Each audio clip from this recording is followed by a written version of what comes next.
9/11 Commission. The airplane that appeared over Washington and went on to strike the Pentagon was Flight American 77, the same plane that had disappeared from radar screens over West Virginia almost 1 hour before.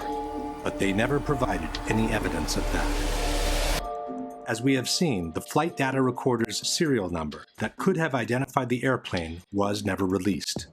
All the debunkers have to show for Flight 77 is a small piece of wreckage carrying an American Airlines serial number. But this piece could have been placed by anyone onto the grass after the impact. In fact, unidentified men in suits were seen meddling with the debris right after the impact, in direct violation of the rules of a crime scene. A contractor who was only 100 yards away from the point of impact stated, "It was DPS, the guys in the black coats. They were here right then and there. That's what I don't understand. Where did they come from? Maybe they knew something. I don't know." The debunkers claim that the witnesses' accounts are more than sufficient to identify the airplane. Hundreds of people saw an American Airlines jet fly into that building. But it's presumable that if anyone wanted a different airplane to look like an American Airlines aircraft, they would have at least thought of painting the fuselage with the same colors.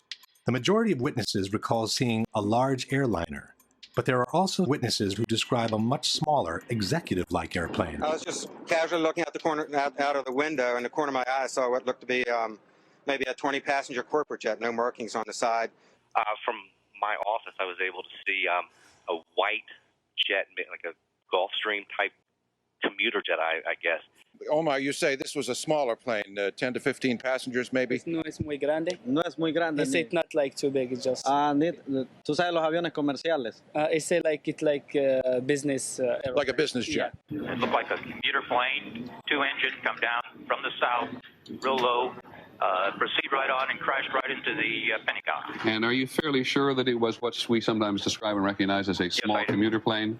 Yes, it was. By the witnesses' accounts alone, it's impossible to establish what kind of airplane it was.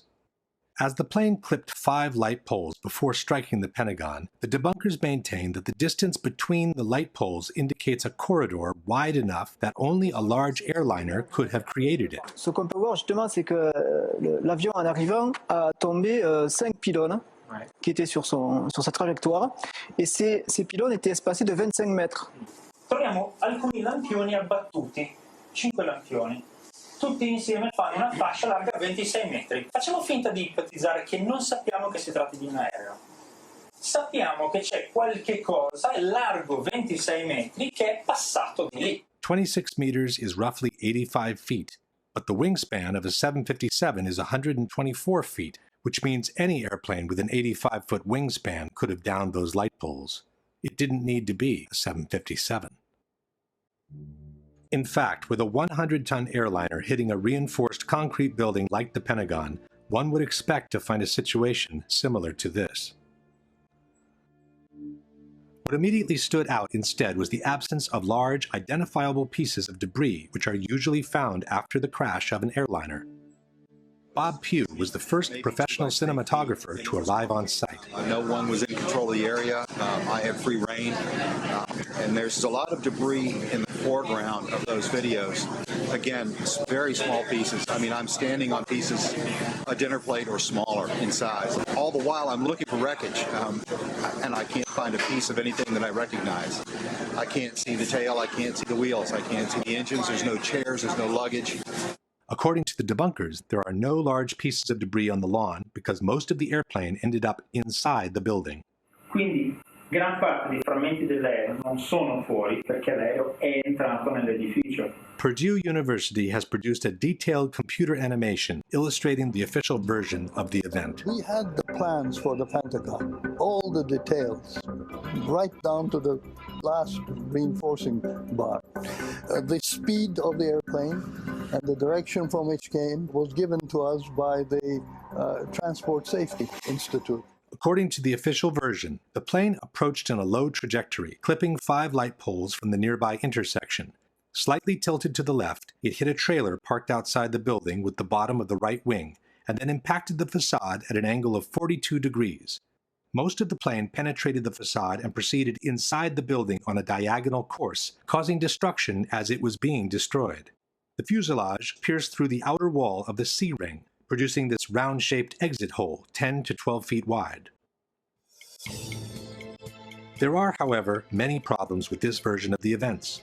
The first one is the actual wingspan of a Boeing 757. Most of us remember the facade of the Pentagon after it had collapsed.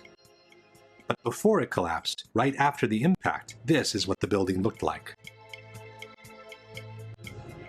This series of pictures was taken by a Navy photographer shortly after the impact. There doesn't seem to be enough damage for a Boeing 757 to have penetrated the building almost in full.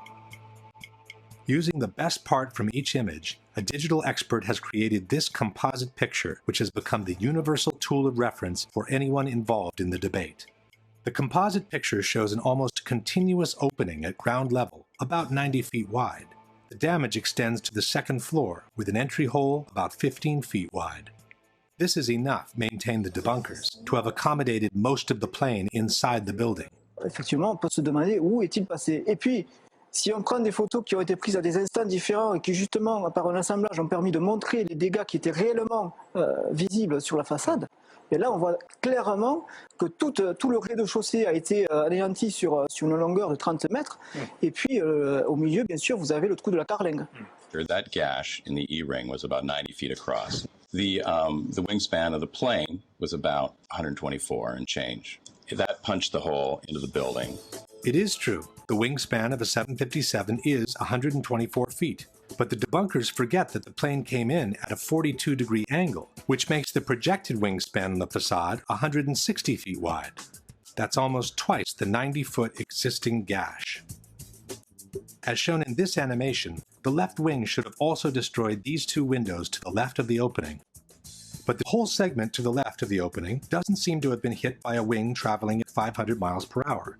The window's wooden frames are still in place, and the glass seems to have been broken from the ensuing explosion, not from the impact itself. The limestone covering the facade has fallen off, but the bricks underneath appear practically untouched. By the same projected angle, the right wing should have impacted the facade all the way to this column on the second floor. In fact, there is a diagonal cut on the second floor wall that could have resulted from the wing's impact. But this puts most of the wing above the second floor slab, which means it never penetrated the facade to begin with. So where did it go? This is the explanation by Popular Mechanics for what happened to the wings. The wings did not fully penetrate the facade. In fact, the wings had already been partially sheared off by the time the plane even hit the building. The fuselage mainly made the hole that existed. Conspiracy theorists want to know why it wasn't the width of the full wingspan of the plane, and actually just the simple reason was that the wings came off. But where did they go? Popular Mechanics doesn't say. A similar problem is posed by the horizontal stabilizers, which extend some 50 feet in width. As they are mounted 3 feet higher than the wings, they should have impacted the facade approximately here and here. But there are no visible marks from their impact on the facade, nor is any recognizable piece of the stabilizers visible on the lawn. Same story for the tail, which raises 24 feet above the fuselage. At the time of impact, the tail should have hit as high as the windows on the 4th floor. The Purdue animation shows the tail entering the building in full, as if it were cutting through butter. But the facade above the entry hole doesn't show any significant damage, and the glass from the windows around the hole isn't even broken. For the missing tail and stabilizers, Popular Mechanics offers this generic explanation. A plane flying 500 miles an hour, hitting a concrete wall that is extremely reinforced, there's not going to be much left of it. You're not going to see it sitting on the lawn of the Pentagon in 1 or 2 or 3 pieces. But here is the problem. If part of the wings, the stabilizers, and the tail disintegrated against the facade, how could the fuselage penetrate it almost entirely? The fuselage is by far the weakest part of the plane, as it basically consists of an empty cylinder meant to carry the passengers and their belongings. How fragile the fuselage is compared to the wings is explained by aviation expert Jacques Roland. Jacques Roland, ancien général de l'armée de l'air, est aujourd'hui le meilleur expert en crash aérien auprès des tribunaux. Il n'est pas du tout évident de comprendre qu'effectivement, dès que vous avez un choc à l'avant, l'ensemble s'enfonce à la vitesse de pénétration, en fait. Et le premier point dur se trouve ici. Tant que vous n'arrivez pas là, l'avion, c'est du papier. Question. How could the fuselage, which is the weakest part of the plane, penetrate the facade almost entirely, while part of the wings, the stabilizers, and the tail, which are relatively stronger, were unable to do so and were shattered in 1,000 pieces instead? Even more mysterious is the disappearance of the engines. The 757 that allegedly hit the Pentagon was equipped with two RB-211 engines built by Rolls-Royce. Almost 8 feet in height, weighing over 7,000 pounds each, the internal core of the engine is made with components so sturdy and resistant that they are considered practically indestructible. It has to rotate at about 10,000 revolutions per minute, with a blade speed of about 800 miles per hour. To operate at around 1700 degrees, they're designed not to melt. Quali sono le parti che non vengono distrutte, che non si squagliano per il calore? Pezzi del carrello e il cuore dei due motori, che è molto più compatto dalla parte esterna dei motori, ovviamente, è fatto in materiali che devono resistere alla temperatura, 2000-2500 gradi, per cui la parte centrale dei due motori è sicuramente sopravvissuta all'impatto. But where are they? In their animation, Purdue University has chosen to ignore the issue. As one can see, moments before the impact, the two engines simply vanish into thin air. Debunker Paolo Attivissimo has made what he calls a cautious suggestion. Questo è un motore Rolls-Royce RB211. Questo è un oggetto trovato davanti al Pentagono. Quando dicevo prima, probabilmente i motori non sono completamente entrati, questo oggetto è di forma compatibile. Faccio il prudente, dico semplicemente che è di forma compatibile. But this rotor could have come from any engine. There is also another picture of a similar disc, or possibly the same disc, from a different angle. And then there is this part of an engine found inside the Pentagon. But we are not looking for scraps. We are looking for 2 3-ton pieces of machinery made with steel and titanium that after an accident should look something like this. Or like this. Or like this. In fact, had the Pentagon been hit by a 757, the two engines would have impacted the facade around these 2 points, just below the wings. This means they would have proceeded inside the building on a path somewhat parallel to the fuselage, carving a trail of destruction much more devastating than any other part of the plane. È un proiettile simile il motore? Sì, sicuramente sì. Può essere tranquillamente un proiettile. Lanciato a 800 km/h, la struttura viaggia e non si ferma a un minimo ostacolo. But there are no engines visible outside the exit hole, nor are there any other holes in the wall that could have been caused by an engine. Question: can you explain what happened to the core of the two engines, which is built with components so strong and resistant to be considered practically indestructible? Now for the biggest mystery of all, the exit hole. According to the official version, it was the fuselage of the plane that created this hole in the wall of the C-ring. On September 15, 2001, the Pentagon renovation manager stated, the plane penetrated through the E-ring, D-ring, C-ring. The nose of the plane just barely broke through the inside of the C-ring, so it was extending into AE drive a little bit. The AE drive is the internal alley separating the C-ring from the B-ring. But how could the fuselage have made it all the way through the wall of the C-ring? Un aereo che pesa 120 tonnellate, lanciato a 800 km/h, impatta una facciata, la trapassa. Nel trapassarla viene tritato dalle colonne che ci sono in mezzo, a mo' di grattugia, se volete, passate questo termine, e alla fine quel che rimane sono solo frammenti molto piccoli. Quel poco che rimane in fondo arriva dall'altra parte. If the fuselage is only a cylinder and it gets cut and ground by the columns in 1,000 pieces, how can it retain the circular shape needed to punch this almost perfectly round hole in the wall? This is where the explanations by the debunkers become absolutely fascinating. The mass of the plane penetrated the building with enormous energy and continued into the building in a state almost more like a liquid than a solid. Then encountered reinforced concrete columns 2 feet thick. So the aircraft was flying through a forest of columns. The plane became almost like an artillery shell or a tank round. What actually came out, it was a circular ball of fire, which is how fire goes when it moves. That's why it has a perfectly round shape. By this time, there was an avalanche of debris that was moving as a single mass, much as in an avalanche of snow. Whether it was a liquid mass, a ball of fire, or an avalanche of snow, all these hypotheses are flatly contradicted by the Pentagon Building Performance Report, a document published in 2003 by the American Society of Civil Engineers. In assessing the condition of the columns on the first floor, the report reads, columns 3G, 3H, 3J, and 5J were damaged but still standing, although in the direct path of the fuselage. It is highly unlikely that any significant portion of the fuselage could have retained structural integrity at this point in its travel. The aircraft frame most certainly was destroyed before it had traveled a distance that approximately equaled the length of the aircraft. The length of the aircraft is 155 feet, which is roughly half the distance between the entry and the exit holes. That no substantial part of the fuselage reached the wall of the C-ring was also confirmed by the first eyewitnesses who described the damage inside the Pentagon. So the plane went in to the E, D, and to the C-ring, not all the way through the C-ring. Question. Given that, according to the Pentagon Building Performance Report, the aircraft frame most certainly was destroyed before it had traveled a distance that approximately equaled the length of the aircraft, and that it is highly unlikely that any significant portion of the fuselage could have retained structural integrity from that point on, can you explain what caused the almost perfectly round exit hole in the outer wall of the C-ring? In conclusion, we have an opening on the first floor that's a bit more than half the projected wingspan of a 757. The tip of the left wing and most of the right wing missing without a valid explanation. The horizontal stabilizers and the tail also missing without a valid explanation. A fuselage that behaved more like a warhead than an empty cylinder made with aluminum. No trace whatsoever of the core of the two engines, and an exit hole on the C-ring that no one can rationally explain. Given all these facts, we must conclude that the damage observed at the Pentagon is not compatible with and must have been created by something other than a Boeing 757.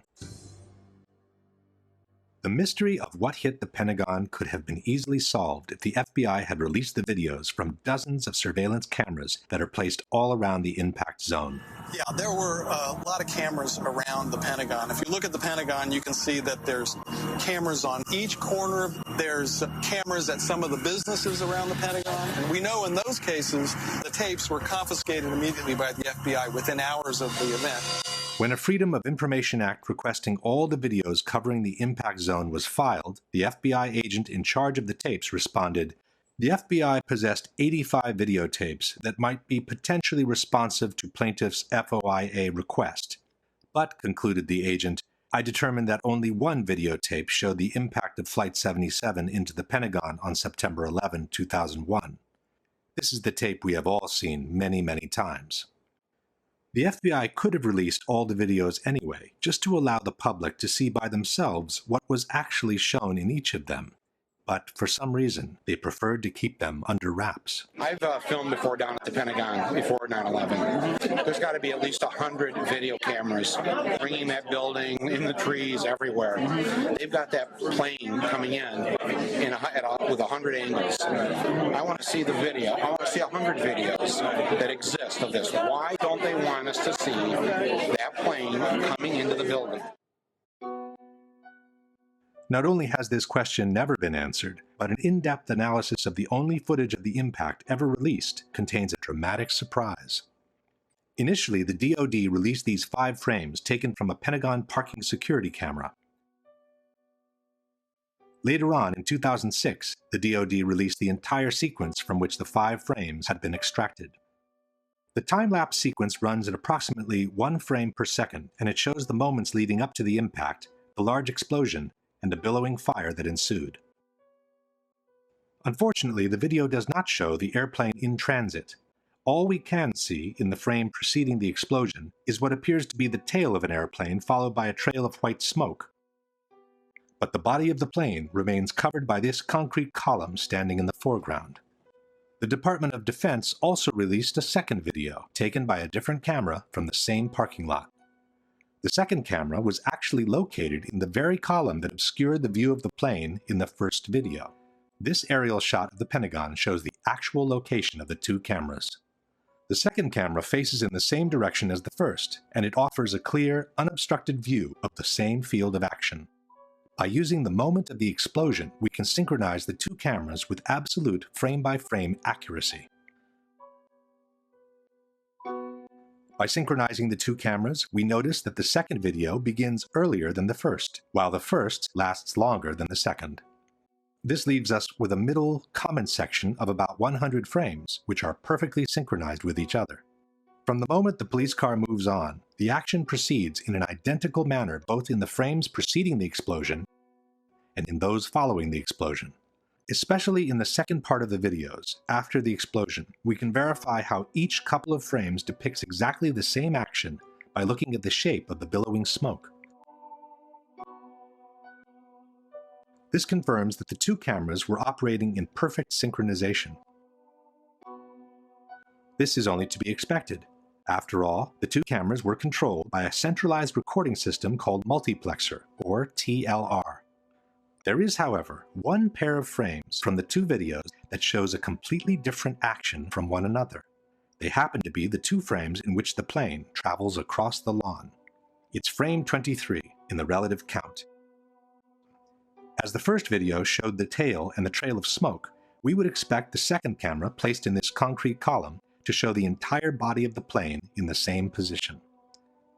It does not. In the corresponding frame, camera 2 shows only the tip of the plane entering frame from the right-hand corner. But how can the nose of the plane be behind the tail at the same moment in time? The synchronization system allows for a maximum fluctuation between the two cameras, or margin of error, of 1/30th of a second. Given that the plane is traveling at 750 feet per second, the maximum possible fluctuation between the two cameras would translate into a difference of a mere 25 feet in the position of the plane. A 757 is 155 feet long. Even calculating the perspective due to the diagonal path, this is far from sufficient to explain the large discrepancy between the two images. Furthermore, after this moment, the two videos resume their perfect synchronization, which is maintained all the way to the end. Why these two crucial frames, and only these two, are so different from one another has puzzled researchers and digital experts alike. The same digital expert who had prepared the universal image from the Pentagon has also conducted an in-depth technical analysis of the two videos released by the Department of Defense. After confirming that the two cameras were synchronized by the same multiplexer system, this expert has compiled a table comparing the contents of each pair of frames. As one can see, frame 23 is the only one showing a strong inconsistency between the two images. The expert has then proceeded to analyze the two frames with the most sophisticated digital tools and has obtained some astonishing results. A series of Boolean subtractions reveals that a small part of the image is actually present in both frames. What is said to be the nose of the airplane in camera 2 is also present as part of the smoke trail in camera 1. It seems in fact as if someone has retouched this area of the frame by means of cut and paste in order to cover the plane, while he has kept the end of the smoke trail to make it look like the nose of the plane entering frame. Question: given that the maximum fluctuation between the two cameras would translate in a difference of 25 feet in the position of the plane, can you provide a valid explanation for the large discrepancy between the two corresponding frames? Absent a valid explanation for this discrepancy, we must conclude that at least one of the two frames is the result of intentional manipulation or photoshopping. If we now summarize the situation at the Pentagon, we have the total lack of evidence that the unknown incoming was in fact Flight 77, a mysterious phantom plane that attracted the attention in the opposite direction, the failure from the White House to shoot down the incoming even though it posed a serious and imminent threat, a totally illogical approach maneuver from a terrorist's point of view, an alleged hijacker incapable of performing that maneuver, the absence of any significant part of the plane from the wreckage, a damage to the building clearly incompatible with a 757, a doctored tape of the impact, and the obvious reluctance by the FBI to release any other tape that could allow the identification of the plane.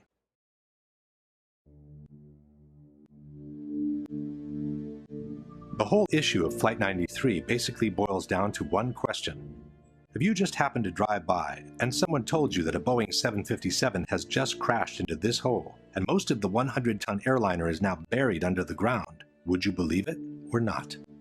This is the kind of puzzlement the people from Shanksville experienced when they arrived on the crash site of Flight 93. We drove back that road, and where the road ended, that's where the plane was. And I mean, the only thing I could tell, I get out, like I said, I heard this thing, I felt the explosion, saw the fireball, and I get up there and I'm thinking, where is it? just debris pieces, small pieces of debris, and the trees were singed and burning, just smoldering. Nothing. It was just little pieces. There was nothing to actually, like a door or window or anything. You couldn't really, it was just little pieces of shrapnel everywhere. What's that right there? Over in here. TV reporters were also at a loss when faced with the idea that an actual plane had just crashed on that site. You know, at first I wasn't even sure that this was, that these were pieces of the plane.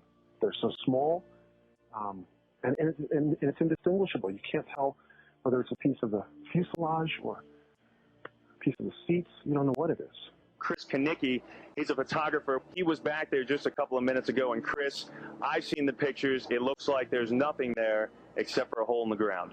Basically, that's right. From where we could see, there wasn't much left. Any large pieces of debris at all? No, there was nothing that you could distinguish that a plane had crashed there. It's really all you see is a large crater in the ground and just tiny, tiny bits of debris. Alert also went out to Somerset County Coroner Wallace Miller. He hurried to the scene, an abandoned strip mine. When he arrived, he couldn't believe his eyes. It looked like someone had gouged about a 10-foot wide, 10-foot deep trough through the strip mine area. But when you looked in, it was just covered with dirt. There was nothing there that you could really say was an airplane. Dennis Roddy was the editor-in-chief of the Pittsburgh Gazette. Airplane debris? Nothing I could identify. Possibly the most disconcerted of all was the mayor of Shanksville, Ernie Stuhl. Ja, mein Schwager und ein guter Freund von mir waren die Ersten hier. Sie haben in Shanksville an einer Straßenecke gestanden und sich unterhalten. Ihr Wagen stand gleich in der Nähe und so waren sie die Ersten hier. Dann kam erst die Feuerwehr. Alle waren wie vor den Kopf gestoßen, weil sie zu einem Flugzeugabsturz gerufen wurden. Aber da war kein Flugzeug. Lived here all your life? No airplane. Kein Flugzeug. Sie wurden hier zu der Unfallstelle geschickt und da war kein Flugzeug? Nein, da war nichts. Nur dieses Loch. Das ist es, was Sie sahen. Ich dachte immer, das sei die Absturzstelle. Das ist sie, aber da ist nichts zu sehen. It's in that hole, says the FBI, that most of the airplane lays literally buried in the ground. Much of the plane and its contents were found beneath the soft dirt, states the FBI's website. Evidence technicians found the flight data recorder about 12 feet below the surface and the cockpit voice recorder about 25 feet deep. Since the two black boxes are located in the tail of the plane, one must conclude that also the cockpit, most of the fuselage, the passengers' seats and bodies, and their belongings somehow managed to get buried deep underground. The only ones who don't seem to have a problem with this explanation are the debunkers. We have this idea that when planes crash, they crack in half and there's this dramatic burned wreckage. That's what happens when planes crash at very low speeds, usually on approach or takeoff from an airport. This plane was flying straight down. It was approaching the speed of sound. It would have if it had gone much farther. And it penetrated into soft ground with incredible velocity. Ma qui la caduta è stata diversa. L'aereo era quasi verticale quando si è schiantato a una velocità altissima. L'aereo si schiaccia quasi nel terreno, produce un cratere piccolo e quello che rimane va a finire quasi tutto nel terreno. First of all, it isn't true that the plane hit the ground almost vertically. According to the NTSB flight path, the 757 hit the ground at an angle of about 45 degrees. This fact alone removes much of the exceptionality the debunkers would like to attach to this crash. But even if it were true that the plane fell almost vertically, how could the hole have closed itself up even before the first responders arrived? This is not mud. This is your typical hard country soil. When a plane crashes and makes a hole in the ground, the hole remains open and quite visible from above.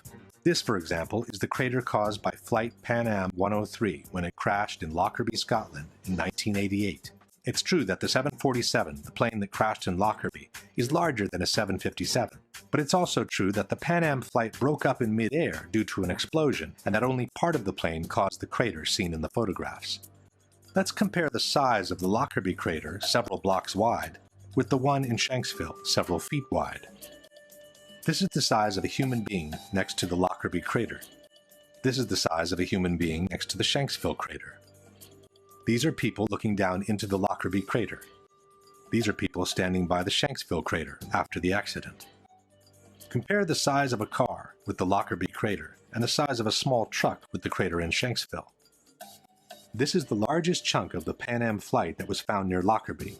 It's almost half the front part of the fuselage and includes part of the cockpit. This is the largest piece of debris we have ever seen from Shanksville. It's a piece of fuselage a bit wider than 2 passenger windows in a picture released 5 years after the event. This is an engine from Pan Am Flight 103 which plunged to the ground at a location near Lockerbie. This, we are told, is an engine from Flight 93, which was supposedly excavated from the hole in Shanksville. These are images from different crashes, showing that the tail of the plane almost always survives. It does so because it's normally the last part of the plane impacting the terrain, when most of the kinetic energy has already been dissipated to the ground. This is the mark on the ground that was supposedly left by the tail of Flight 93 before it vanished into thin air. These are the chunks of the wings that are normally found after a plane crash. These are the marks that the wings of the plane allegedly left on the ground in Shanksville before vanishing with everything else into thin air. And this is the center of the hole, which is supposed to have swallowed practically the whole fuselage. But this is where the official story of the crash becomes truly fascinating.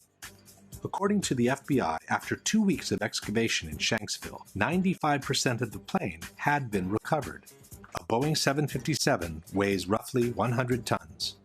A mid-sized car weighs about 2,500 pounds, a ton and a half. This means that, according to the FBI, the equivalent of at least 50 to 60 cars was actually excavated from the ground. Question: can you explain how most of an airplane weighing 100 tons could end up buried deep underground in a hole that closed itself up before the first responders arrived? But even if it were true that 95% of the plane has been recovered, where is it? Why have we never been shown it? When a controversial accident happens, all efforts are made to recover as many pieces of the plane as possible. These, for example, are the remains of the flight from Lockerbie, which have been pieced together in a hangar. These are the remains of TWA 800, the flight that crashed in the ocean near Long Island in July 1996. These are the remains of flight Itavia 870, which crashed in unclear circumstances near Ustica, Italy in 1980. Why wasn't the same thing done with United 93? Given the controversy on the absence of debris, coupled with the rumors of a possible shoot-down, it would have been the perfect way to put all the conspiracy theories to rest. Instead, we are told, all the recovered parts of the plane have been sequestered by the FBI, and no one has ever been able to see them. As far as we know, Flight 93 might have never crashed in Shanksville to begin with. There is another problem for those who support the official version. When an airplane crashes to the ground, normally a plume of thick black smoke rises to the sky and continues to burn until all the fuel is consumed. But instead of being faced by something like that, this is what the people in Shanksville saw. This is what we saw. Das ist das, was wir gesehen haben. Sieht fast aus wie ein Pilz. It looked like a mushroom cloud, he said, but under the cloud there is no plume of black smoke rising to the sky, and the mushroom shape is the classic result of a bomb explosion. The same local reporter also noticed the absence of smell from burnt jet fuel and the odor of scorched earth instead. And there's a very strong odor of the scorched earth. The only way I can describe it. It doesn't smell like jet fuel. It smells like, Kendall, how do you describe it? It's burned earth. Burned earth. It smells like burned earth. The grass next to the hole also indicates there was no fire after the explosion, as it appears perfectly dry and untouched all around. Some have suggested that this is only the initial explosion, and that the plume of black smoke hasn't started to rise yet. But this hypothesis is disproven by this video, taken by a local amateur shortly after the explosion took place. Crash over on Lambertsville Road. As one can see, the initial cloud floats in the air, but the typical plume of black smoke rising from below is not there. Don't know anything. If we fast forward the video, we can see that the situation doesn't change much.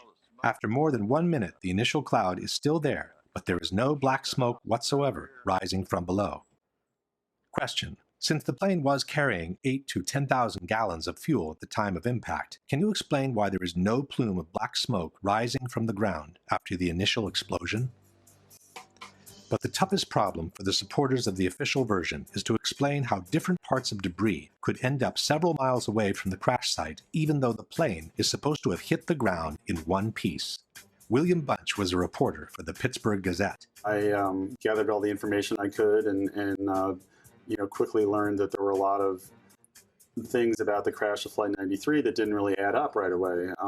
The fact that debris fell on this lake a couple miles away at the same time that the plane was crashing. The lake Bunch is talking about is Indian Lake, which is located a couple of miles southeast of the crash site.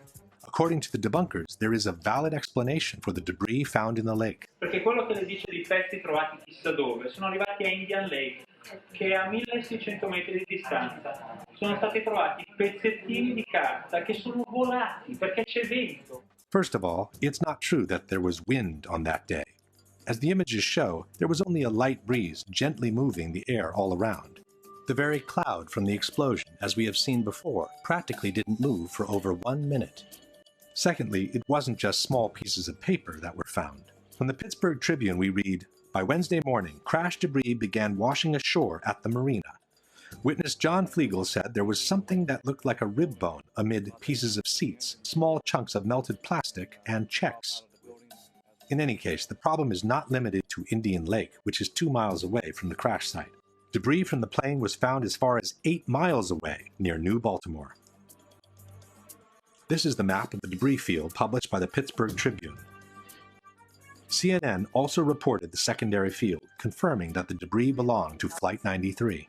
Well, Darren, in the last hour or so, the FBI and the state police here have confirmed that they have cordoned off a second area about 6 to 8 miles away from the crater here where this plane went down. This is apparently another debris site, which raises a number of questions. Why would debris from the plane, and they identified it specifically as being from this plane, why would debris be located 6 miles away? Could it have blown that far away? Seems highly unlikely. And as to whether it broke up on the way, we don't know that. FBI is being very tight-lipped about that. But again, it leads to that possibility. It certainly leads to a number of questions. Since the plane is supposed to have hit the ground in one piece, can you explain how it was possible for debris to be found 6 to 8 miles from the crash site on a day when only a light breeze was blowing? The extension of the debris field is not the only fact suggesting a shoot-down. There are other elements that seem to confirm it. Standing there watching on TV and the lights flickered in the building. About that time we heard the engines roar, and we took off out of the building. As we were coming out from the office out through the building, the ground shook and we heard big boom. Looked over and saw the big ball of fire. Flegel later told other people about the lights flickering. I was in Atlanta, and I was sitting there talking to another guy, and I was explaining to him about whenever we were standing in the office and the lights flickered and everything. And as soon as he heard me say that, he immediately stopped me and he said, "Well, I'm retired from the Air Force." He said, "That plane was shot down." And I said, "Why?" And he said, "Because whenever the lights flickered, they zapped the radar frequency on everything before they shoot." The mayor of Indian Lake also remembers the power going off just before the crash. Our power had gone off, and then we felt a tremor. It sounded like a missile came across our house. I mean, they were going that fast. The mayor of Shanksville had something interesting to say. "I know of 2 people, I will not mention names, that heard a missile," Stuhl said. "They both live very close, within a couple of 100 yards. This one fellow served in Vietnam, and he says he's heard them, and he heard one that day." But who could have possibly shot the plane down? As far as we know, there are no witnesses who saw fighter jets near Flight 93 at the time of the crash. There are, however, some witnesses who saw a small, unmarked white plane which flew over the area just before the crash. I was just driving along here. It was a beautiful day. Had my window open, had this stereo on, and when I got up here almost to the stop sign, this small white plane, at the time, that's what I thought it was, went over top of me. It was so smooth, and it just glided right over me, just like that. And then I ducked, and when I looked up again, then it just banked to the right and went over and went down behind those trees. Something caught my eye, and here it was a white plane, and it was coming from the crash site area. The debunkers maintain that there is no mystery behind the white plane. It was a corporate jet, they say. which air traffic controllers had asked to take a look on the ground after they realized they had lost Flight 93. There was, in fact, a little white jet that was seen in the area after Flight 93 crashed. A number of witnesses saw it. It was a little Dassault Falcon corporate jet that was flying to a nearby airport. And what happened is once air traffic control knew they had lost Flight 93, they asked the nearest aircraft to go over the area and actually radio back exact coordinates for the crash site. No. Susan McElwain, however, remembers seeing the white plane before the crash, not after. About 11:30 that night, the FBI came, wanted to talk to me. They kept asking me how big the plane was. I said the plane, it was small, wasn't much bigger than my van that I saw, and that it went over top of me. And I said, you want to make sure maybe it was ours and not somebody else's. And then that's when he did seem to get a little nicer. Told me that it was a white Learjet. Someone was taking pictures. I said, before the crash? And he says, well, we got to go. John Flegel also saw the mysterious plane. Since Flegel arrived on the spot within a minute from the crash, the corporate jet sent by the air traffic controllers would not have had time to descend over the area yet, while the mystery plane was already getting away from the spot into the blue sky. We got there, like I said, probably within 45 seconds or a minute of impact. We were there. We were there before any firemen, any paramedics, or anybody. We were on site. When we got there, there was a plane flying up above, and he was smart. He flew straight for the sun, so you couldn't look at it and see exactly what type of plane or if it was a fighter or what it was. But we caught a glimpse of it, and as he was swinging, he was basically traveling in the same direction as the plane. If the plane was actually shot down, one big question arises. What are we to make of the heroic gesture by the passengers who chose to force the plane to the ground, we are told, in order to save the lives of other fellow countrymen? In truth, this heroic gesture by the passengers has been refuted by the 9/11 Commission itself. It was the hijackers, wrote the Commission, and not the passengers, who chose to intentionally crash the plane in Shanksville. The passengers never even made it into the cockpit. From the final report we read, at 9:57, the passenger assault began. But for more than 5 minutes, writes the Commission, the passengers were unable to break into the cockpit. After a while, as the outside attack continued, Jarrah asked, "Is that it? Shall we finish it off?" A hijacker responded, "No, not yet. When they all come, we finish it off." It should be noted that this dialogue was allegedly extracted from the cockpit voice recorder of Flight 93, but the actual recording, as we have said before, was never played in public. At 10:02, a hijacker said, "Pull it down, pull it down." The hijackers remained at the controls, but must have judged that the passengers were only seconds from overcoming them. The airplane headed down, the control wheel was turned hard to the right, the airplane rolled onto its back, and one of the hijackers began shouting, "Allah is the greatest, Allah is the greatest."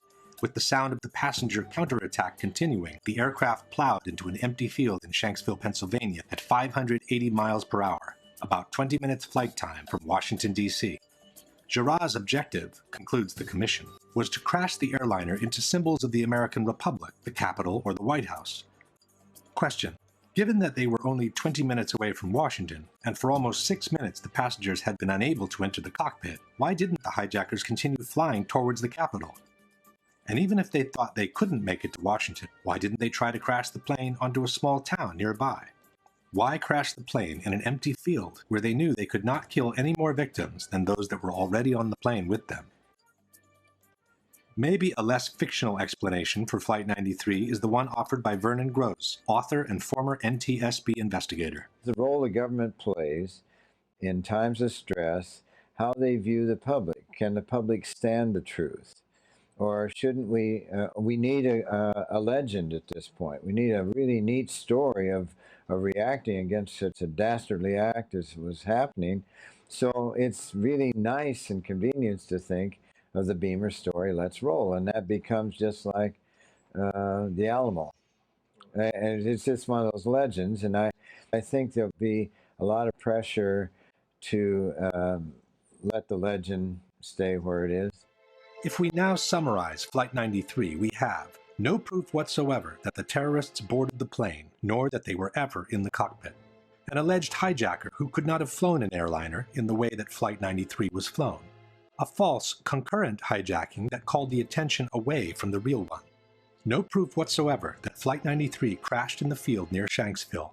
an extended debris field which flatly disproves the official version of the crash and suggests that the plane broke up in mid-air instead, an unexplained small white jet leaving the area right after the impact, and the fact that the passengers who called from their cell phones could not have been on that plane to begin with, which strongly suggests their revolt was a scripted, fictional event intended to fuel a prefabricated legend.